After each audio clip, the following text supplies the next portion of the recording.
Paano naman malalaman kung merong gumagamit ng FB at Messenger mo? Sana po mapansin. So, tanong yan ni Lods Red sa isang tutorial natin mga Lodis. So, tinatanong niya kung meron bang ibang uma-access or gumagamit ng Facebook at Messenger niya. So, para po malaman yan mga Lodis, so ganito ang gagawin mo. May dalawang paraan kayo mga Lodis para malaman yan. Pwede kayong gumamit ng Messenger or pwede kayong gumamit ng Facebook. Basta yung nakalagin doon mga Lodis ay same account lang po.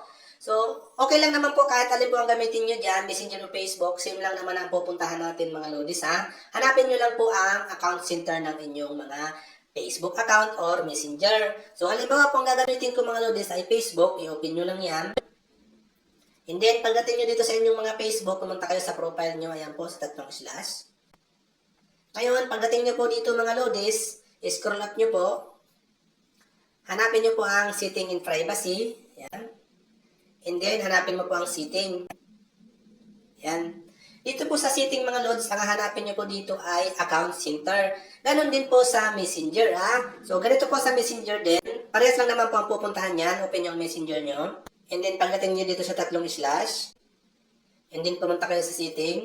Pagdating po dito, scroll up nyo. Minsan, andyan po yung account center sa gitnang part na yan. Minsan sa pinakababa, scroll up nyo. Ayan po, account center, okay? So, dyan po tayo pupunta sa both Facebook or Messenger. Parehas lang naman po yan, mga Lods, kung isang account po nakalagin sa dalawang yan, ha? So, para malaman nyo po kung may ibang nakalagin or gumagamit ng Facebook account nyo, pumunta kayo sa account center, i-click nyo, katulad nito. And then, ganito po ang lalabas, account center nyo. Kung ano makikita nyo dito, mga Lods, parehas niya ng account center sa Facebook, ha? So, dito po, hanapin nyo po itong password and security. Click nyo po yan.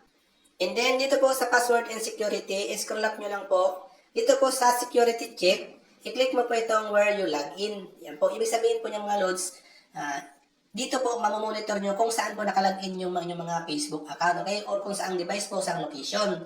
So, i-click nyo po yan. And dito, kung may Instagram po kayo, ganyan, dalawa po ang lalabas niyan. So, kung wala naman po, isa lang po. So, i-click nyo po yung parang may Facebook logo, ayan. And then, dito po mga Lods, malalaman nyo at makikita nyo po dito yung mga device na pinag-loginan po, location, date, at kung anong oras po mga Lods, okay? So, tingnan nyo po, scroll up nyo po, tingnan nyo po kung alin po dyan ang hindi po sa inyong device, ha?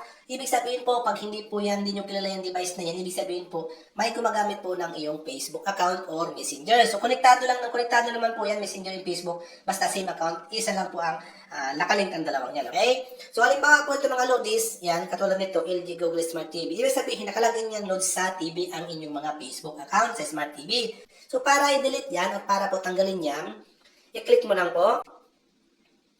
And then dito mga Lodis, pwede mo po siyang i-log out. Ayan po, i-click mo yung log out na yan. Pag click mo po yung log out na yan, Lods, malalog out yan kahit hindi mo na po hawakan yung device na yun.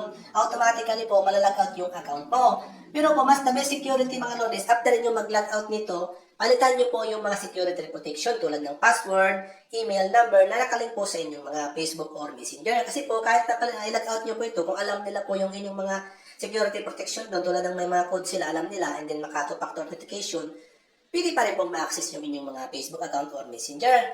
After nyo mag-log out to, palitan nyo ang security protection nyo, and then okay na po yan, safe na po yan mga Lods, okay? So, ganun lang po ang gawin mga Lods para malaman mo kung mayroon pong ibang gumagamit ng iyong Facebook or Messenger. So, sana po nakatulong. Kung may katanungan ka po, pwede kang mag-comment ulit sa comment section ng video na to.